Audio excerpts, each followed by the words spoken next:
my makeup and all Oh this yeah. stuff. Yes, I know. It's like caked on, but it looks fine when you're on the air, though. Yeah, I was like, ugh. It was kind of fun. Yes. Oh yes. So this is what they do. Yeah, I've had various speakers for stuff I've been doing, and got them on, and had my PR company get them on the radio and on the TV and blah blah blah blah. So, yes, I have never been on national TV. I used to do broadcasts within my company, a little bit like this. Yeah. For You know that, right? yep. I'm like, have you started? Shit. You know the drill. You don't really need me, right? I mean, you just hear it. I just play for a little bit, and then when you hear the music dip, then you're on the air. Yeah. So you're old hat with this. It's like, this is the point at which the problems happen. He was like, oh, I forgot that bit.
Good afternoon and welcome to Begent Interviews Smart Women Who Mean Business.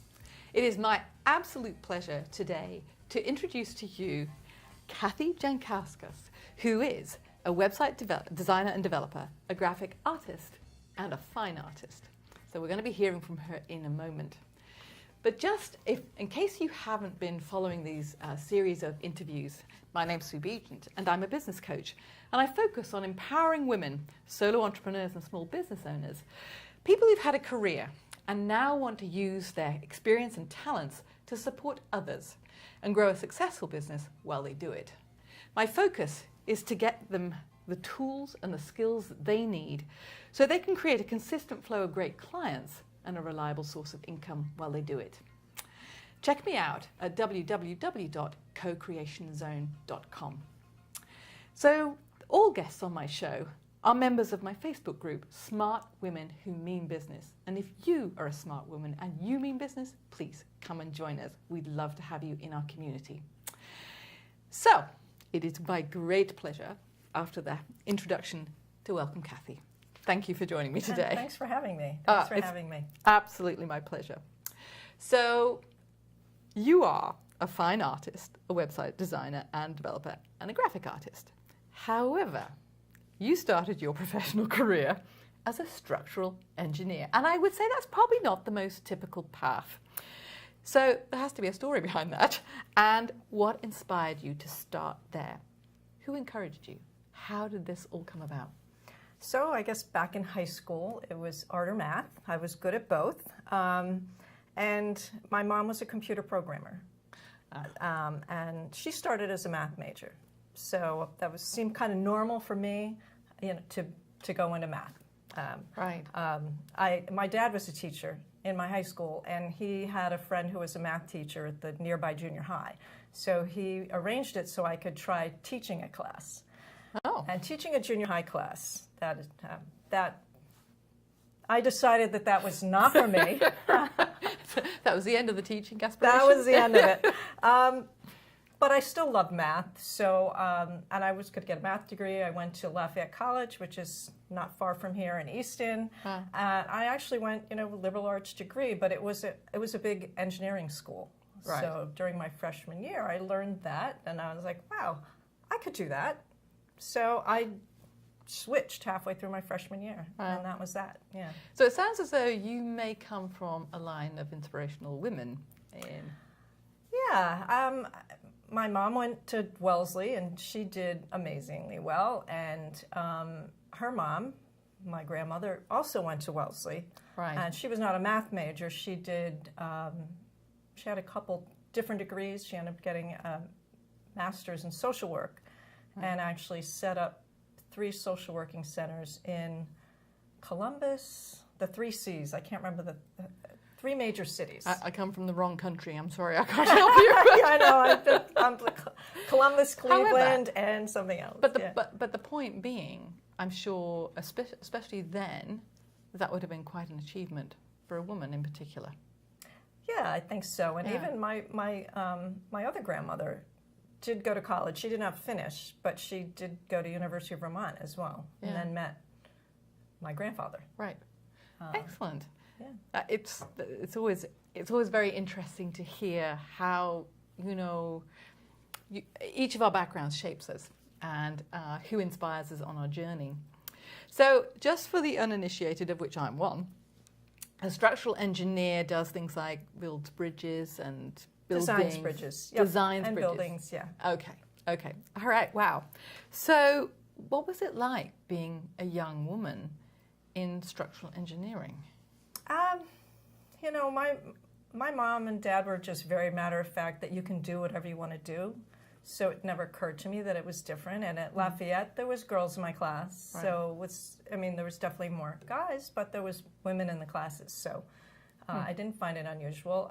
When I first started, I felt like I was very supported at work. They were trying to hire more women. They knew they needed to hire more women. So the company was quite large. It was about 2,000 to 3,000. Right. Building power plants. And there were several women. So I did see them, and I felt like I was supported. Nobody questioned me because I was a woman. Yes. They might have questioned me because I was a young engineer, but not because I was female. Yeah. So I didn't really have any issues. Interesting. So in that case, because it's quite a transition to suddenly find yourself, I'm sure it wasn't suddenly, finding yourself as a fine artist and a graphic designer. So what was your next career move, and what inspired the change? So the one thing that engineering did not have was part-time jobs or working from home. I mean, there wasn't a lot of that anyway back then. So I chose to stay home with my kids, which I really enjoyed. There was other women around me. We had a great time.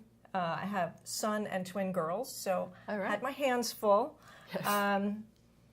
But when it was time to go back to work, I was getting more tired and I was getting brain fogged. I was sick a lot, and I couldn't imagine going back to work into engineering either because I just didn't feel good. I was like moving from cup of coffee to cup of coffee, and I thought, boy, getting old really stinks. But And just for context, how old were you? I was, well, this was about 38. Yeah, getting old, really. Yeah. I know. When you're 38, you think that's old, right? Now, looking back. I guess you do if you feel sick, though. I did. Yeah. So I ended up having a bad diagnosis. I had diagnosed with a chronic lymphocytic leukemia. Right. So that was pretty scary. Yes. They said it was chronic. You might not need any treatment for 20 years. But the treatment they had really wasn't that effective. So that made me stop and think. I had a great time being creative with my kids, and I had been creative in high school and growing up. So I really wanted to do something creative. So I thought, all right, well, if I'm only going to have 20 years, I'm going to be creative now. So So that diagnosis really was defining for you. Oh, it yes. really it completely switched the course of your life. Yes, it did. It did. And coincidentally, a year later, after a lot of medical tests for gastro issues and stomach issues, and conversations with other women, I stopped eating glutens. Ah. And when I stopped eating glutens, it ended up having to be dairy as well. But I got my life back. I was so tired before then, and within a month of doing all those testing out of foods, I had so much energy. I had like my day back, and I thought, well, I have a lot of time during the day now because I have energy again. Right. So Bucks County Community College was 7 minutes from my house. Yeah. My husband traveled a lot and worked a lot, so Right. I had to pay attention to that. I took classes at night. Yeah. And I took a watercolor class, and then I took an illustration class, and the teacher said, learn how to get that on the computer. Take Photoshop.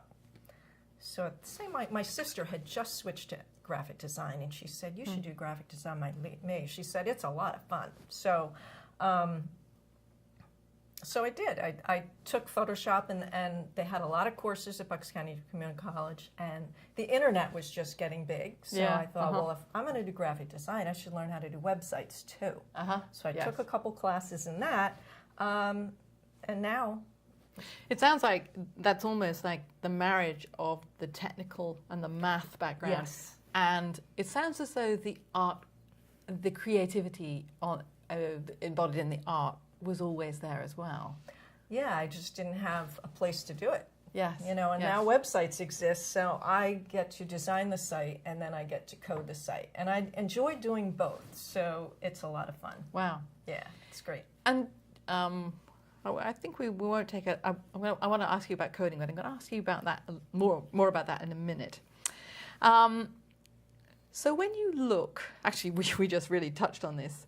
I wanted to talk to you about the threads, because when I work with clients, almost always there are threads of things that have always been a passion for them, right from the word go, even if they were in a different form when they were 5 or 10 or even 15. So it sounds as though... So it is, it's art and math. And it really, I mean, I remember doing stuff as a kid that you got that first box of 64 Crayola crayons, and you open that. I mean, the smell of that still, I know that smell. I mean, and that was just exciting to get that box of crayons. So I'm still the same way when I paint. My paintings are very colorful. So that definitely was the thread that carried through. Yeah. And it's almost like the defining moment offered that pause and that changed direction, and that was the opportunity to bring together the threads. Yeah. Wow, I love that. Yeah. That, having that health issue, the crisis with the doctor saying that. I mean, that really did change things. I mean, it wakes you up to remind you that life is short and you really need to do what you want to do. Yes. You don't know what's going to happen, you know. I mean, it's just burn those fancy candles and buy the flowers and go on the trip and do what you love. Yes. And that really, don't put things off. Yes. Don't put things off till later. So the universe does give us gifts. yes, it was a backhanded gift. It really was, because I love what I'm doing. Yeah. I really do. Yes. So worked out. And we've talked about one defining moment in your career. Were there any others that really, you know, any earlier points that had really shaped your direction? You mean as far as the engineering, or? Yes, the course of the decisions and the left and right turns that came along in your life.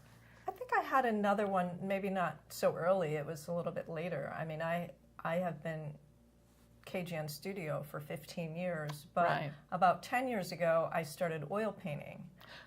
But again, it was another kick in the pants. You know, I had another medical crisis. So you know what? Now I do everything I want to do, so I don't have another one of those, you know? Would you mind sharing what happened? Well, I had pancreatitis. Wow. From a medical test. When you have CLL, the Chronic lymphocytic leukemia. When they see anything wrong, you get tests. You get tested on everything. So they kind of saw something that might be off on my pancreas, which is another scary thing. Yeah. So they did a test for that, and it caused me to have pancreatitis. Oh. But, wow. Yeah, so that was a little scary. And that was another one of those things, all right, you know, you've wanted to do oil painting for a while.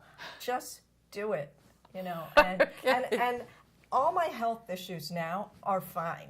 They really are. So, I mean, it sounds like I'm a basket case. Are you doing everything that you enjoy now? Yeah, I'm traveling too. So I like to travel, and we're getting that in there. So, yeah. Perfect. Yeah. So tell us a little bit more, tell me a little bit more about the fine art. And how did you start? Because now I know that you take commissions. So obviously there's been quite a journey. So tell us about that journey. Yeah. A long time ago, I took the watercolors before I started graphic design, and that kind of quickly segued over into graphics and web. And then I kind of stopped painting for a while. You only have so much time in the day, but you know, my kids are now grown, so I can fit this in. I thought I really want to do oil painting. I have no excuses not to. So I found a teacher right here in Lambertville, and I would come up on Thursday afternoons and take classes. And then I took with her for several years. But in those classes, I met a group of people that I paint with still today, and we've created a group called the Painters Collective. Oh.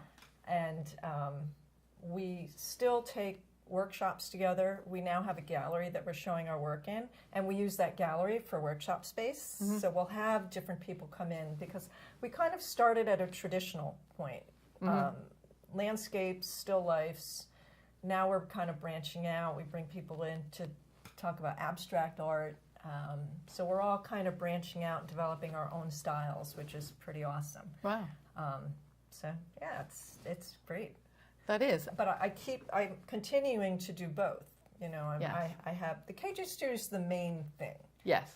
But the art, I definitely, if I haven't painted in 2 weeks, I have to paint. Like, it's just nagging me. And yes. If I don't paint, it's going to drive me crazy. Interesting. So very interesting. I do manage to I would like to manage more. I just have to get, it's always getting organized. So that sounds like it's quite fundamental. Mm. If that you need to paint. I love that. It sort of has to come out, and you have to do it in order to feel fulfilled. Yeah, I do. Yeah, that's wonderful. Yeah. We're going to take a short break right now, but when we come back, Kathie is going to be telling us more about her business career and also some advice if you happen to be a women business owner.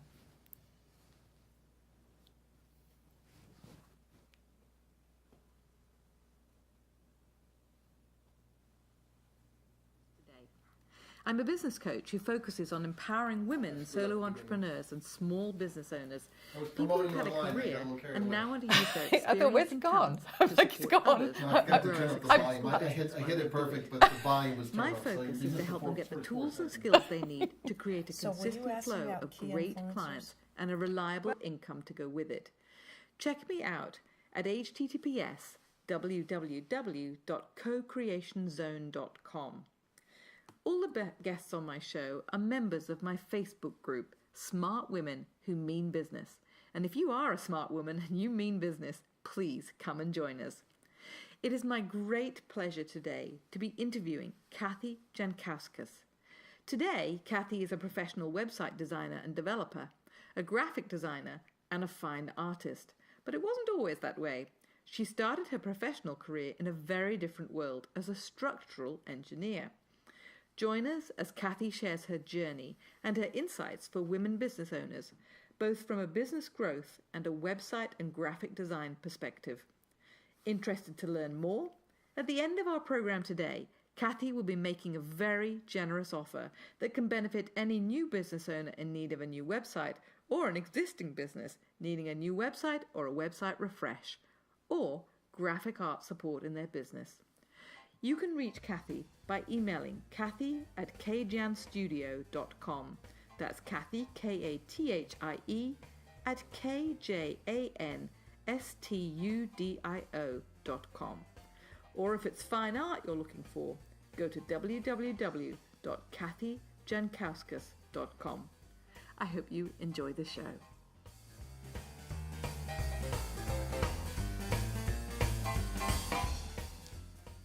Welcome back. My guest, as you've just heard, is Kathie Jankauskas.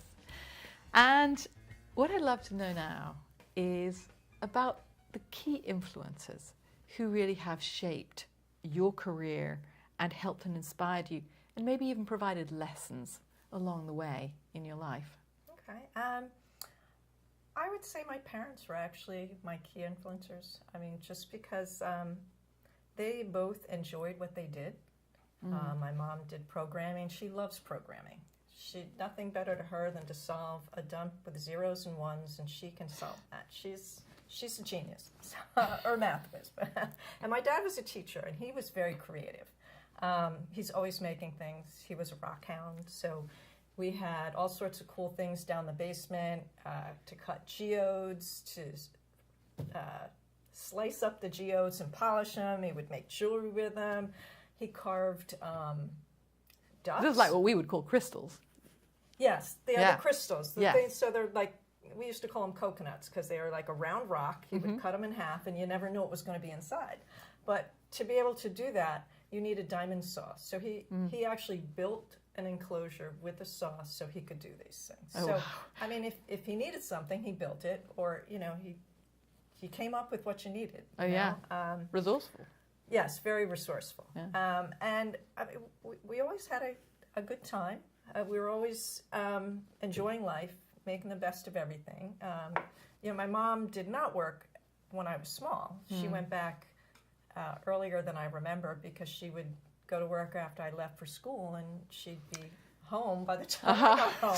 So you didn't notice anything at No, all? I was like, Yeah. I said, well, you went back to work when I was in 6th grade. She goes, no, I went back when you were in 3rd grade. Oh, interesting. Really, I don't remember that.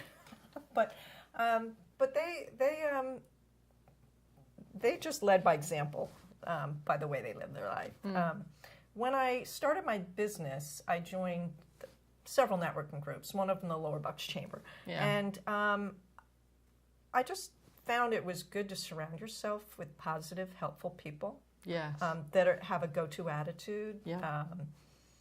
I watched your interview with Felicia Shankin, is that Yes, right? Felicia So Shankin, I yeah. thought she's the kind of person you want to surround yourself with. Absolutely. She's She's dynamo. a bundle of energy, always positive, go-to attitudes. I was very impressed, and I did meet people like that, and I ended up running a seminar called Career Women on the Move for the Lower Bucks Chamber, and we would bring speakers in, and a lot of them motivational speakers. So that was great. And then there's several books that I read. Shelley Campbell's The Wealthy Spirit. Yes. It's a great book. Yes. It's got positive affirmations in it. and it's all about surviving with financial success. Yes, absolutely. And success and a wealthy spirit isn't just financial; it's your well-being in general. Yes. So that was good. And the Four Agreements by Miguel Ruiz. Yes. Yes. And a Wayne Dyer book that I really liked. I mean, I read a lot of books. I think it's good to always be learning. I think it's really interesting, and I think it's just a truth that in a business there are skill sets, but there's also mindset. And you can have great skills but if your mindset's not in the right place, things don't work out. And the other way around too. You have to have both. And so surrounding yourself with people who were in business in like the Lower Bucks County Chamber of Commerce sounds like a fantastic way to go. And I know that you were involved with them for many years. Yeah, I've been a member for 15 years. I've been a committee chair. I've been on the board. Led Career on the Move for probably 5 years. So it was a great experience too. Absolutely. It gets you out of your shell. It gets you doing Yes. things that you don't necessarily want to do. Yes. It's like kind of coming on an interview Like a radio on show. the radio. I tend to be introverted, so it takes a lot for me to come out of my shell, but I also know that it's good for business and you just do it. Yes. I mean, it's the Nike thing. Just do it. Yes. So Yes. having good I take people. my hat off to you, by the way. As I'm happily an extrovert, and I know that it's harder to put yourself out there when you're an introvert. But there are a lot of very successful business leaders who are introverts.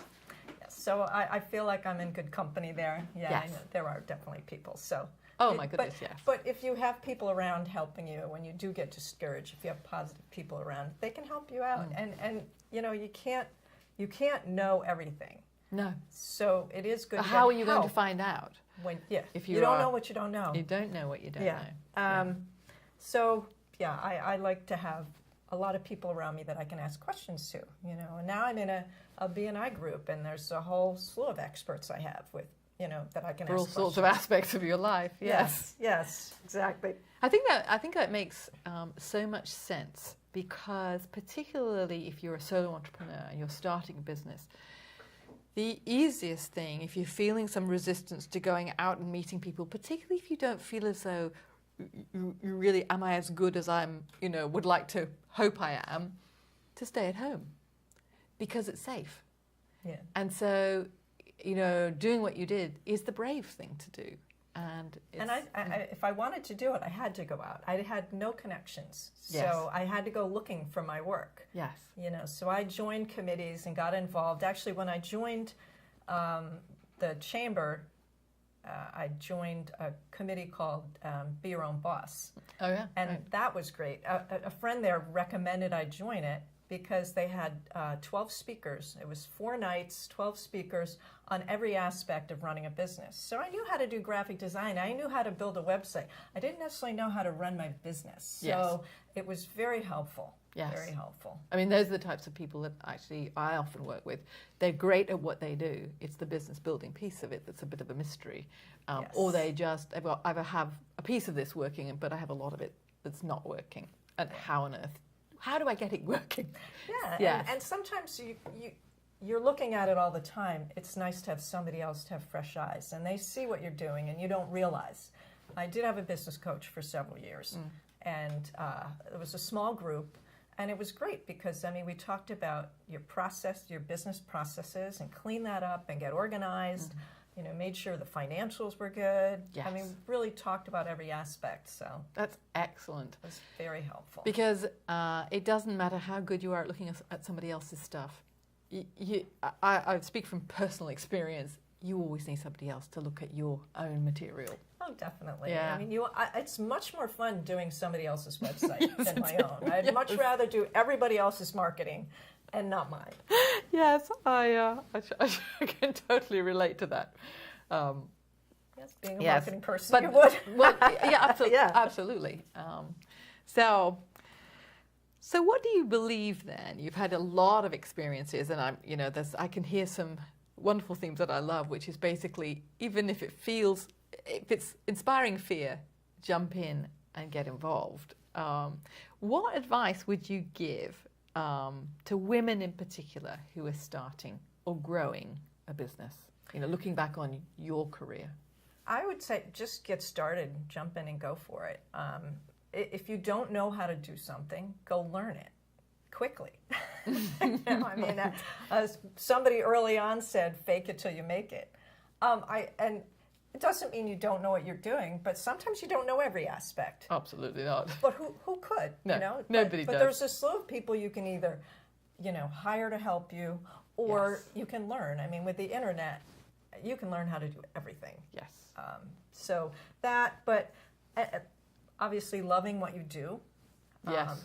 And being open to learning more about it and learning how to run your business. I mean, if you're just starting out, you need, I mean, I had that program, the Be Your Own Boss. Yes. If you don't know, then get help Yes. and ask Yes. early on. So you have a strong foundation to start on rather than, you know, catapulting out and ignoring certain things and then realizing you need, you know, there's no net there. Absolutely. I so agree with that. And it's taken me far too long, for instance, to hire my first virtual assistant, who is fabulous at what she does and is far better than I am at, you know, a lot of things that are back end in my business. And I encourage my clients to think about, you know, you may only have a small budget, but for that small budget, you can buy a few hours of somebody's time who is really skilled at that thing that takes you 3 days. And by the way, and that 3 days cost a lot of money. Absolutely, yes. Whereas this person did it for you in 3 hours. Yeah. And you got all of that time back, and you felt suddenly so much better because you were able to do the things that you are good at and focus in other areas of your business. I think this is another area for that is, I think, you know, getting a bookkeeper or somebody to do your basic financial accounting, if that's not your thing, because you tend to put those things off.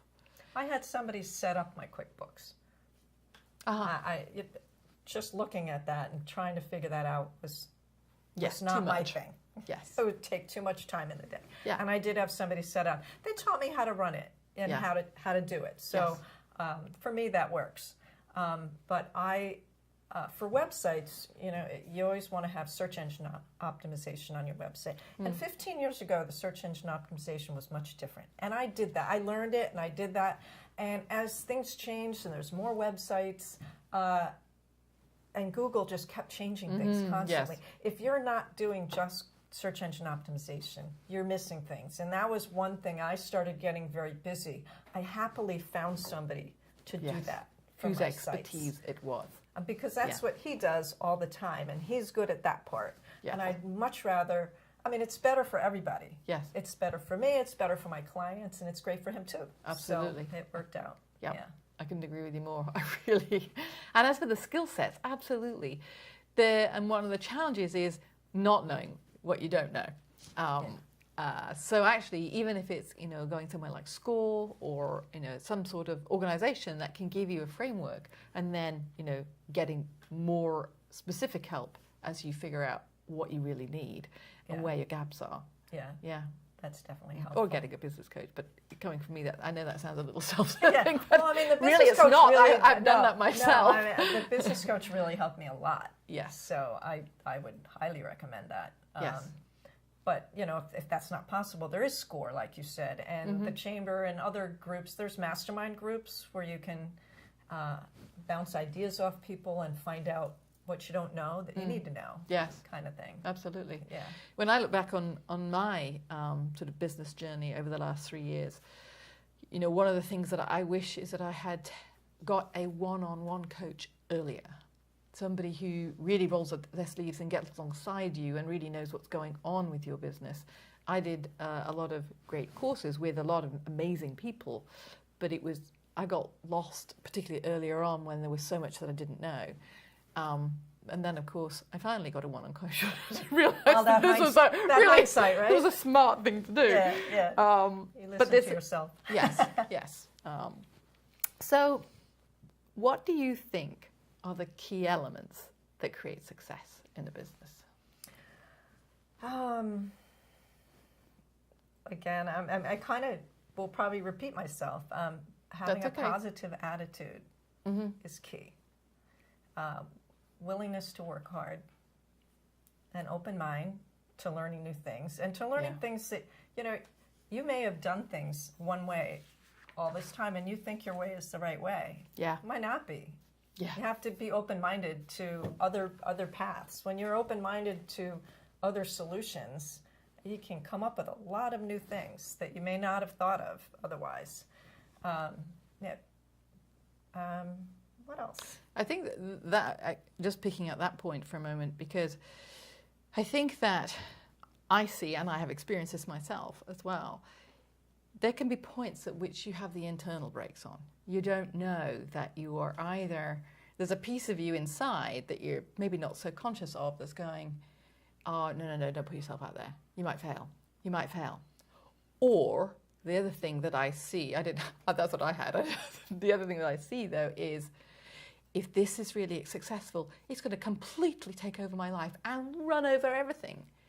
And both of those unconscious thought patterns can stop us being more flexible, more open, seeing the simplest, quickest path to achieving a goal. And I think the inner game, it's like the inner game of, there was a book ages ago, the inner game of tennis, but it's the inner game of business also. Yeah, you have to control the negative thoughts. Yes. And I think we all have them. I think... The fear thoughts. The fear thoughts, absolutely.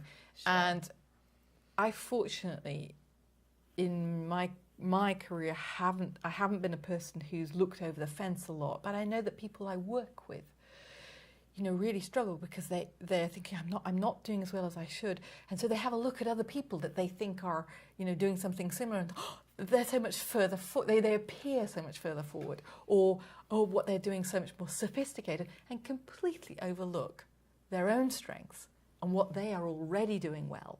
Yeah. And then focusing on where their genuine strengths lie and where they should really focus to forget what other people are doing. I see that. I know I had fear like that. I mean, back in high school when it was art or math, I never thought my art was good enough. And I got an A in art class, but I felt like, but it was easy for me. Yes. But I didn't think, I was very, very picky on my artwork, but I never voiced it. Yes. I never told anybody. I said, well, but I'm good at math, so I'm going to go do that. And it's very quantifiable. Yes. I think in the arts, it's so very much, it almost feels like it's people's opinion a lot of the time. Very subjective. Very subjective. Yes. And that's hard. I used to be a musician, so I can relate to this. Okay. Yeah. But it also brings up something else for me in that I think it's very common. Imposter syndrome is there's quite a lot of imposter syndrome around. I said fake it till you make it, so yes, but that is part of it. It is, feeling as though I'm not good enough really, and somebody's going to find out in a minute. Yeah. But that can be a really difficult little conversation to have going on in your head while you're trying to push forward and really do what another piece of you also knows you are so capable of doing. And I know I had those feelings in the beginning because I had never done it before. And I knew nobody, but I did meet my sister, but she doesn't live close by. And I met other graphic designers that were wonderful. Yes. They talked to me about their different policies that they do and how they run a project and why, and things that I hadn't necessarily thought about. They're very helpful. Yeah. Graphic designers are great people, at least the ones that I met. And there were several that, were in the chamber, but also I was at a group in Doylestown, the Women's Business Forum, and there was some very nice people up there as well. So it just had a lot of good people around. Yeah, excellent. So to get out there and meet them back. And then make the most of your... Yeah, you fight back the thoughts in your head, So what do you think is changing in business and... for the types of businesses that you serve, so what are the trends that you see that you think that small businesses should actually care about? I think it's getting harder for people to get in front of their target audience. And everybody should know what their target audience is, and they should be doing their marketing to that target audience. It used to be 15 years ago in the Be Your Own Boss class. They said it's 7 to 10 touches before when you meet somebody to all the things that they see about you before they'll do business with you. Yes. Now it's probably 3 times that, because social media. And robocalls is a tough one because nobody answers their phone anymore because most likely it's not anybody. If you answer a robocall, you're going to get more. Yeah. So you have to learn how to leave a good message. Yeah. So there's a lot more. People are inundated with a lot more. Yes. So you have to, unfortunately, do more. Yes, I think you do. I think you really have to earn a lot, give a lot of value. Particularly the more online your business is, the more that is true. Because I think we live in an age of distrust. We distrust so much in our environment. We're in the age of fake news. We're in the age of whatever comes through whether it's a Twitter feed or a Facebook feed. Yeah, you don't know what to believe. You don't know. You're not quite sure. And also, I think an awful lot of people have set up businesses, for instance. Not all of them were as good as they might be, and so people are more wary. So that makes complete sense to me. Yeah, I think that's happening. Yeah, absolutely. And give more. Yes, absolutely. I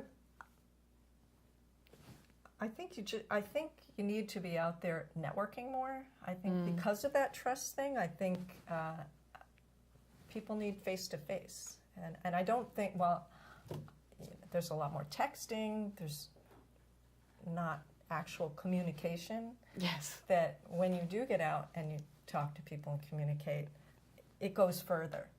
Yes, it is definitely, I think, the fastest way to, the saying of, somebody has to know, like, and trust you before they'll consider doing business with you. Yes. And I think that's always been true, but today, face-to-face is the fastest way by far to create that. And I'm speaking as somebody who, is partly online, partly offline with their business. I'm the same way, but I think people are looking at reviews more as well online. So you do have to watch your reviews. You want to get your clients to post reviews. Yes. You have to pay attention to your reviews in case you get one that doesn't look so good. You really need to act on that and resolve the issue kind of publicly. Yes.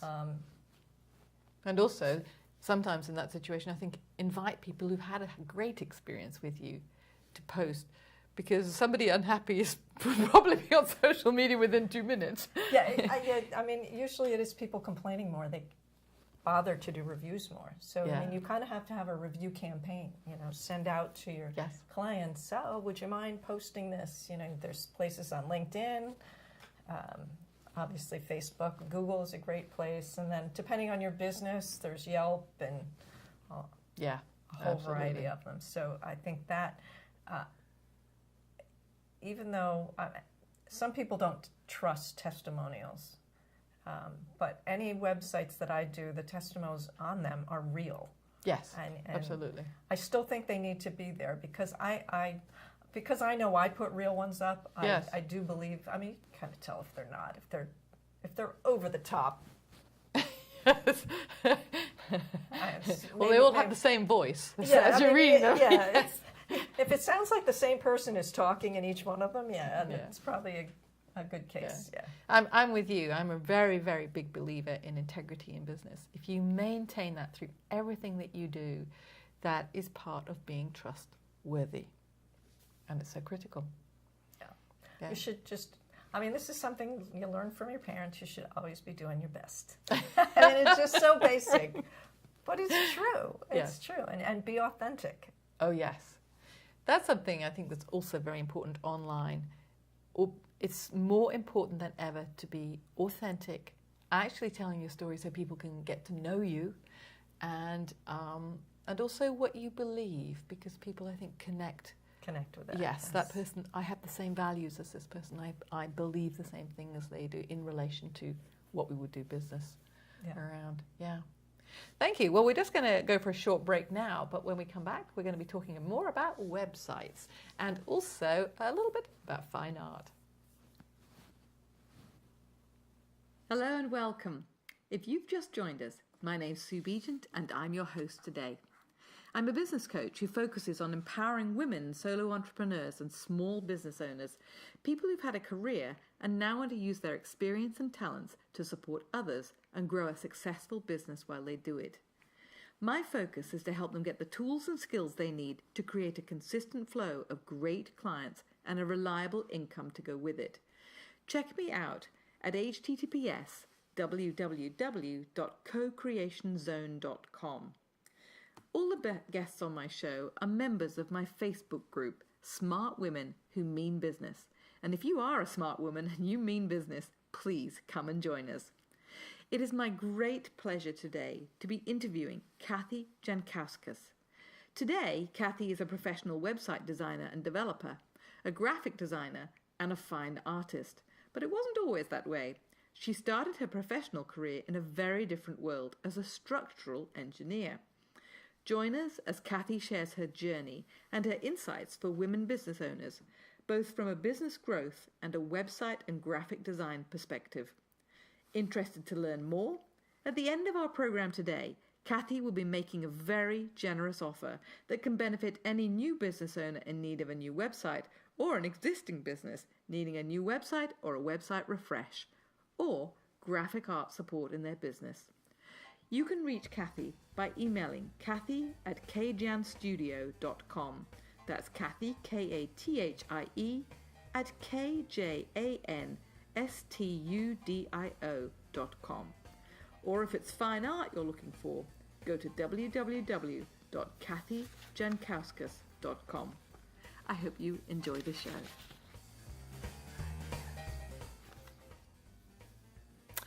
Welcome back. And this is the final section of our show, and we're going to focus on websites and fine art and maybe one or two things in between. So you told us that, I think it was 15 years ago, that you founded Kjan Studio. Yes. So who do you serve and what types of projects are your real sweet spot and passion? I work with small businesses, nonprofits, consultants, wellness people. I help them create their presence online and on land, I like to say. So online is anything digital, websites, email marketing. I do graphics for social media. And also on land would be brochures, anything printed, basically. Mm-hmm. Right. Brochures, posters, signage, banners, things like that. The sweet spot for me is when you have a new company. Mm-hmm. or a company that's rebranding. So yes. You get to start with a logo, take that logo and make them business cards, take that logo, put it on a website. Most likely you need a brochure or sell sheets of some kind, a sign. So that is really fun because you get to, you get to set the tone for everything. Yeah. Create their whole presence, mm-hmm. And really get to know them in the process. So when I work with people, I interview them first. I have a whole questionnaire that I want to know everything about them. Yeah. And their about their business. And their business. Yeah, about their business, not them. Although them is a little bit, I want to meet your grandma. Yeah, no. Yeah. So, I need to know, obviously, their services and what they do. I like to know why they do it. I like to know their goals, their short-term goals, their long-term goals. I need to know their target audience, definitely. Yes. And anything that's going to help me. Even the colors they like or don't like. Yes. I mean, when I design something, it really has to be colors that appeal to the target audience. But it also has to be colors that they like. Yes. I had one client who said, it was kind of in the medical field, and he says, well, I just don't want blue. So, we worked through things and I ruled out some colors that I didn't think would be correct. And I showed him other things thinking that I felt blue would be the right color, but yes. Eventually we ended up back to blue. Yes. So that was one of my first logo designs. So after that, I kind of used that story and told people, I really need you to think about the color more than just off the top of your head. I just don't want this color. Yeah. Because, that was one of those processes. You learn from what you're doing. And it is always a two-way street. What you like, but your clients have to like it. Oh, yes. And it has to work for both. Yes, and I always ask people about the look and feel. I want a bunch of adjectives to describe how you want your client to feel when they're looking at that. Mm-hmm. And yes. Is it friendly? Is it corporate? Is it edgy or is it conservative? Things like that. Yes. I don't have a niche, so I have a variety of clients, but I like that because I like the variety and I like learning about new businesses and create. So you're not just making dentist sites all the time. Yes. I like the variety. So yeah, absolutely. Yeah. My client base is a little diverse also. Yeah. And it always does make for very interesting and It stimulating. does. It Yes. does. People are always surprised when I say that their logo is the most fundamental piece. It's like I don't know, the capstone is the right thing, but it sets everything. It sets the colours and the font and all of the key building blocks that you then, everything else build comes from. off of. Yes. Yes. So we work coordinating colors with that logo. The fonts have to go. I mean, people don't understand. There's thousands of fonts. Yes. They all have a feeling when you look at them. Not everybody thinks that, but a font search takes quite a long time if you're doing it right. I mean, you have to look at all of them. You can't just pick one and say, okay, that's good enough. Yeah. It's just because it will impact absolutely everything. Everything. Because consistency. Consistency is huge. Yes. Huge. Branding is not just, your logo and you throw it up and then you just add everything.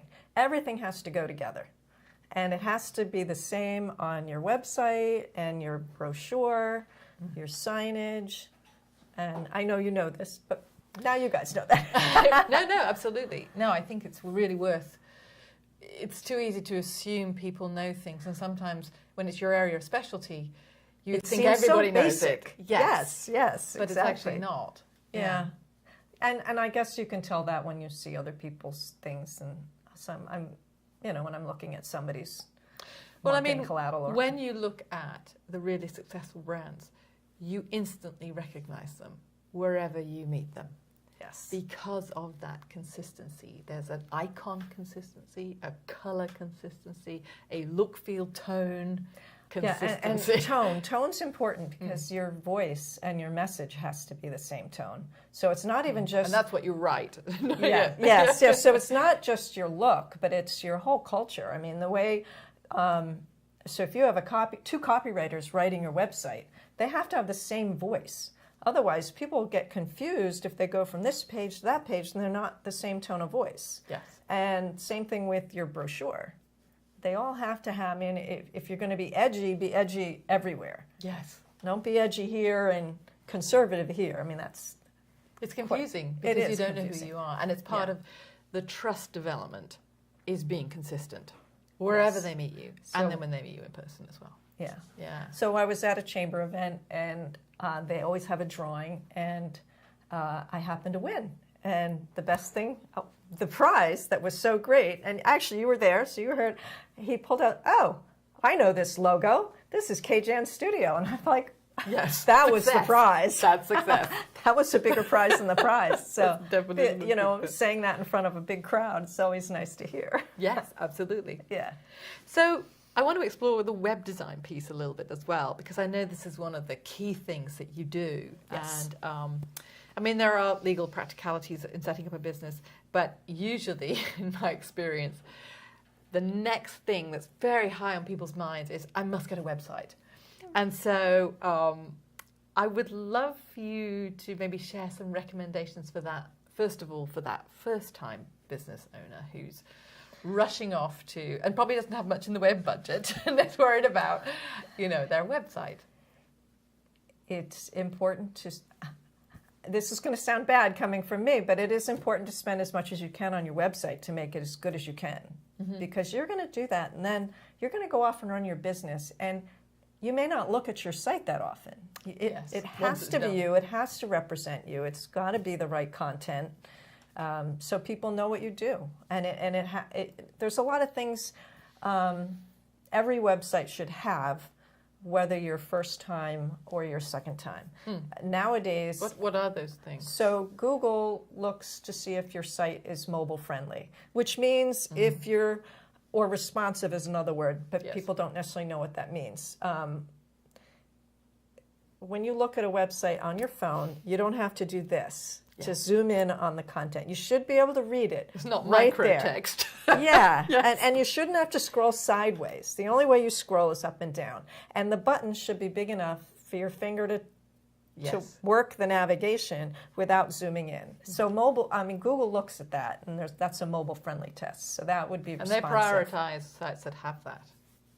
They what? And Google prioritizes. Oh, yes, they do. Yes. So in their Apart from the search, fact that people who are using, yes. people are more likely to look at your website on a mobile Well, device. And that's the other thing. I mean, not just because Google wants it to be mobile friendly. I mean, that will get you higher up in the search rankings. So Yes. that is important.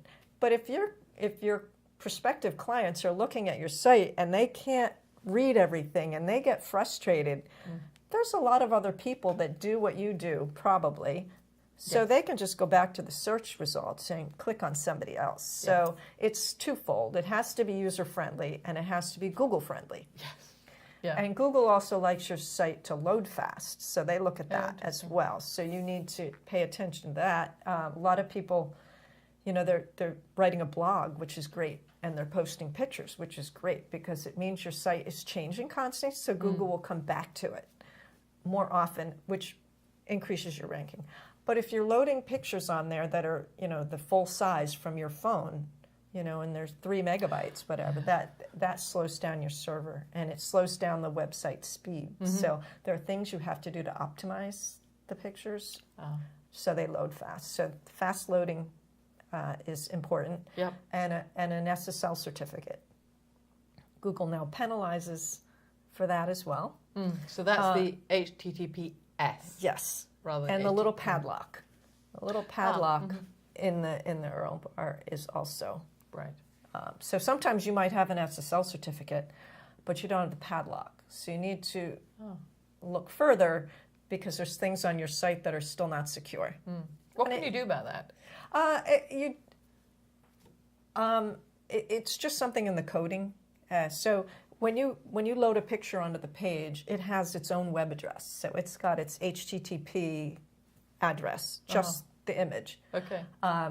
When you add an SSL certificate to your site, it makes everything secure, but it doesn't always grab some things on your page. So if you have a downloadable PDF on your page, Yes.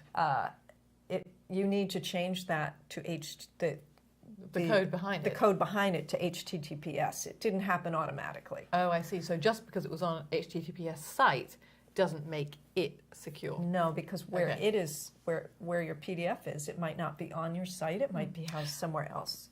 That sounds like we don't have time to actually Yeah, talk about that that's- topic. That sounds like it would be interesting. Yeah. What do you think is a must-have on a site? Of tabs? If somebody came to you, I'm either rebuilding or I'm starting from scratch. What would you say? Okay, well, there are some fundamentals that you really should include. You mean like home, about us, services? Yeah. Basically 5. You have your home page, your services, and when you're looking at the navigation, Yes. and you have all the links, you don't need the home anymore because pretty much everybody knows if you click on your logo, that will take you back to the home page. So if you need more real estate for other links, then You can give that up. you can give that up. Yes. But the most important ones are on the left-hand side. So from left to right, important ones on. Because of the So way that's we what- read. right, Because we and- read and- from right to left. And you Yeah. have to write your content not about you. Yes. It's about the benefits of doing business with you. So your homepage should not be about you. It should be, how will I help the person who's looking at this site? How will I help them with my business? What's in it for them? So it's really important. And what made me think of that is because people usually put home, about us, services. It should be services first. I think I'm guilty of that. A lot of people are. A lot of people But it are. makes But complete sense. you know, people kind of go down the line, and you know, it does depend on your business. If you are your business, then maybe About Us, and maybe that is you because you are your business, you're a consultant. It may be a little different. Why do I want to trust you to take care of all my marketing? So, you know, in that case, an About Us might be. You have to think about the benefits and who's, so Yes. when you make those choices. Everything on your website, where you place it, should be think about it. You don't just kind of slap it up there. There's a reason for everything. Yeah. You know, there's why do I want my phone number on the top bar or my email address? Well, when you are on your phone and that's a responsive site, it shrinks down. The very top should be your phone and your email, so they don't have to do this and this and this and this to get to the bottom of the page or click to their contact. You know, when you're on your phone, you have to think about what are they doing? Why do they need my site when they're on the phone? And I have to make it easy for them. If it's the type of business where you're going to be driving to it, and they're on your phone the most to get directions, have a directions link right on top. Right. Make that most obvious. So everything on the page, you have to think about it, where you're placing it, and why. That makes a lot And of it's all sense. about the user. Yeah. And it should be written with them in mind. You know, you do have an About Us page to say, you know, I've been in business for 30 years, and you can build your trust factor there, but it belongs there. Yes. Yes, yes, yes. So. I always say your business is about your customer. You start with them first. Yes. Put yourself in their shoes. Yes. That's really great advice. I want to make sure that before we close, we get a moment to talk about your fine art, because I know this is passion, and I know that you do commissioned art. So tell us a little bit about your fine art. Well, so I started the oil painting 10 years ago. And Bucks County has a wealth of artists in it, and a lot of shows. So, you know, first you learn to paint, and then you get comfortable, and then you think, oh, can I get into a show? You know, so you start entering your work. And I work on the Phillips Mill Art Show, which is a huge show in the area. And I had painted a pig, and I got my pig in the first time. and it was my very first sold painting at the show. Oh, and my husband and daughter loved that painting. I had hung it up temporarily in the family room, and I took it off and handed it. It got in. You know, we celebrated, and I got the call that it sold. I'm jumping, and they're like, "Oh, We lost our pig." we love that pig." So, I mean, which was kind of nice, but I do keep some paintings, but I do like to sell them. Yes. And I have started taking commissions, and I did. I painted a miniature All the donkey. interior designers out there, take note. So I have had a few commissioned, you know, some pets. I painted a little miniature donkey for somebody. That was a gift for somebody. So it's animals. Animals and sort of... animals, but then I painted a building in Carversville because it was a childhood memory for somebody. Right. So that was really nice too. Yeah. Yeah. It's fun doing both. I can imagine. I like to paint. I like to paint animals. They have just great expressions. I just painted a bunch of cow paintings, and the cows have a lot of character in their bodies and their faces. So I had fun with those, and I just painted a couple from Ireland. We went to Ireland. Those I painted from photographs. Yes. The group that I paint with, the Painters Collective, we go places in Bucks County and we paint outside, plein air painting. And alla prima means all in one sitting. Ah, okay. So, you know, it might be 3 hours to do a painting. So we enjoy each other's company so much, the group of us, that we now have a gallery together. And the gallery is? In Stockton, at Prallsville Mill. Yep.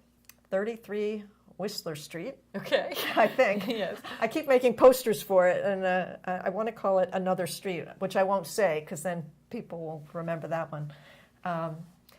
But it's a lot of fun. It's a lot of fun. And I'm starting to get into abstract painting, which is challenging because it comes all out of your head. You know, Wow. it's so different. Yes. People think, oh, it's easy. You just slap that up, but it's much harder. It's much harder. Yeah. But it's a lot of fun. They're all fun. Kathie, sadly we've run out of time, but Okay. thank you so very much for being my guest today. It's been an absolute pleasure. And thank you for having me. Oh, I'm so glad.